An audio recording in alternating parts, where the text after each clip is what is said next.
Buenas noches, profesor Felipe Palomino. Mi nombre es Carolina Tapia, estudiante de la carrera de Ingeniería Comercial de la UNIACA.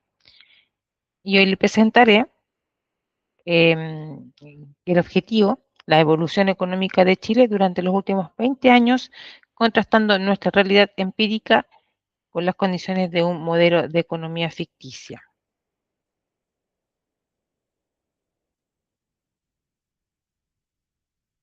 Mientras que los modelos conceptuales nos plantean un equilibrio idílico donde el consumo, la inversión y el gasto fluyen sin fricciones. La historia de las economías reales, pequeñas y abiertas al comercio exterior, como la nuestra, demuestran que la estabilidad no es un estado permanente, sino un desafío institucional que se defiende día a día frente a choques externos e internos.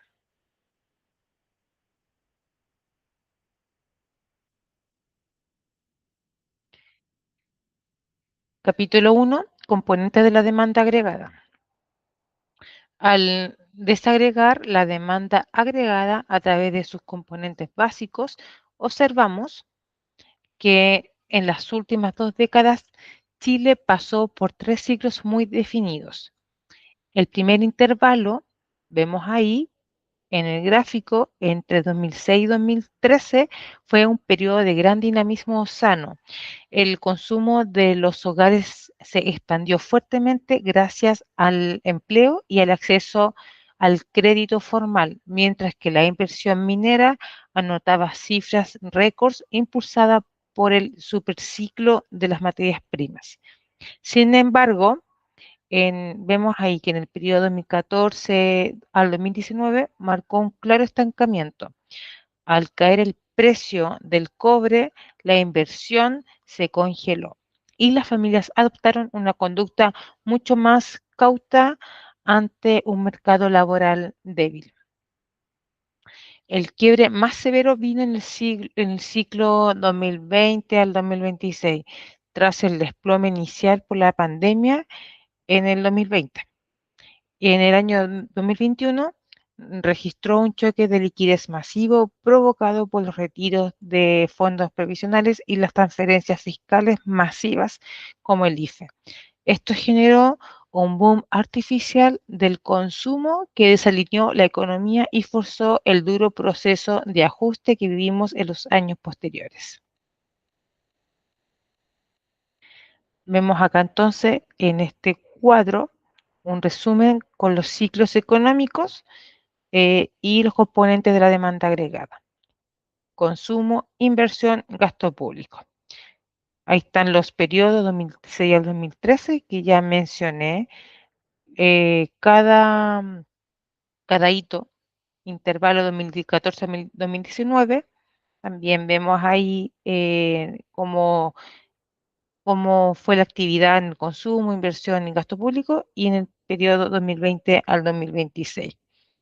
Entonces, aquí se destaca mucho el tema del gasto masivo histórico, el consumo por los bonos, por el IFE, el gasto público también aumentó porque tenían que tener más bonos, sabiendo más liquidez. Y la inversión, vemos acá que es un duro proceso del ajuste económico. En el capítulo 2, en la política fiscal y riesgo país, para entender cómo nos ven desde el exterior, debemos analizar la política fiscal. El gran pilar de Chile ha sido la regla de balance estructural implementada para aislar el gasto público de los vaivenes del cobre. Gracias a esto, en el escenario de sostenibilidad del 2006 al 2010, el país ahorró los excedentes del cobre en fondos soberanos como el FES, en el modelo ISLM-BP. Esto desplazó la curva BP hacia abajo, reduciendo el riesgo país y abaratando los créditos de largo plazo para la inversión privada. La contraparte ocurrió en el 2020 al 2022.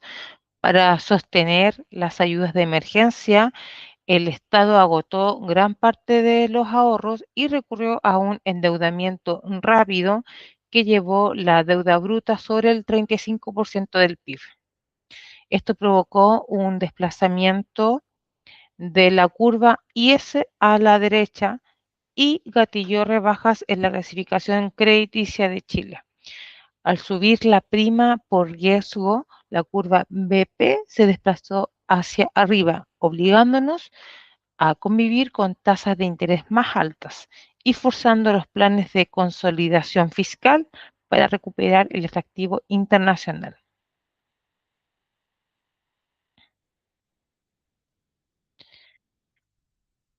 Capítulo 3: Política monetaria e inflación. En el plano monetario, el caso ficticio describe un control absoluto de los precios.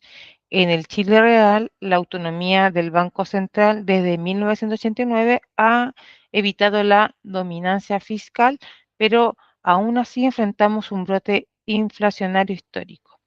En el 2021, al expandirse el agregado monetario por encima del 50% debido a la inyección masiva de efectivo, la cantidad de dinero superó con creces la demanda real de saldos.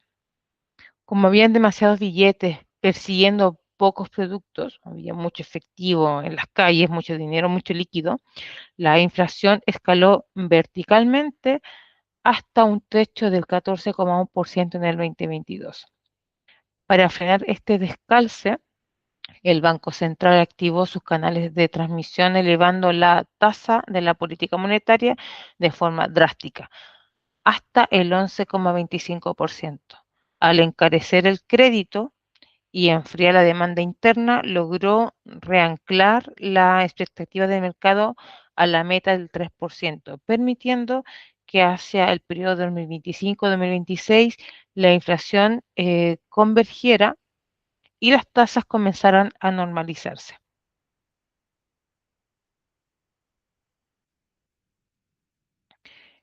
Capítulo 4: Balanza de pagos y cierre. Finalmente, en la balanza de pagos refleja nuestra integración al mundo. Chile tiene un déficit estructural moderado con su cuenta corriente debido al pago de rentas de corporaciones extranjeras que operan aquí. En el año 2022, el boom importador llevó este déficit a un alarmante 9% del PIB. Sin embargo, la lección de estos 20 años es que este desbalance solo se financia de forma sana si la cuenta financiera logra atraer capitales estables a través de la inversión extranjera directa. Chile lo ha conseguido liderando proyectos de descarbonización y energías limpias, demostrando que el atractivo internacional se defiende manteniendo reglas claras.